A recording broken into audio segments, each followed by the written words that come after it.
बुलढाण्यामधला भोंदू शिवा बाबाचा आणखी एक व्हिडिओ समोर आलाय। भूतबाधा उतरवण्यासाठी एका मुलीला मारहाण करत असल्याचं या व्हिडिओमधून समोर आलंय। तर भोंदू बाबावर जादूटोणा प्रतिबंधक कायद्यानुसार कारवाई करण्याची अंनिसनं मागणी केली आहे। 2 दिवसांपूर्वी दारू सोडवण्याच्या नावाखाली एका व्यक्तीला बेदम मारहाण केल्याचा एक व्हिडिओ सुद्धा व्हायरल झाला होता।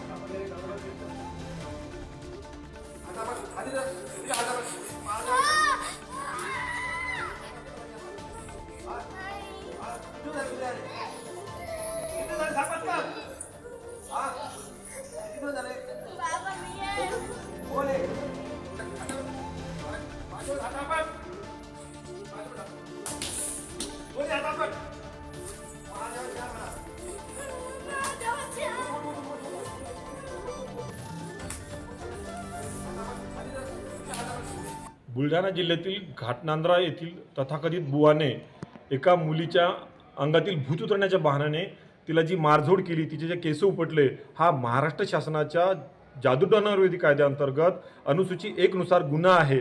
अशा प्रकारे भूत उतरण्याच्या बहाण्याने मारझोड करणे, केस उपटणे, अघोरी उपचार करणे हा गुन्हा असून त्यानुसार तात्काळ त्यावर गुन्हा नोंदवण्यात यावा आणि या बाबास अटक व्हावी अशी मागणी अखिल भारतीय अंधश्रद्धा निर्मूलन समिती करीत आहे।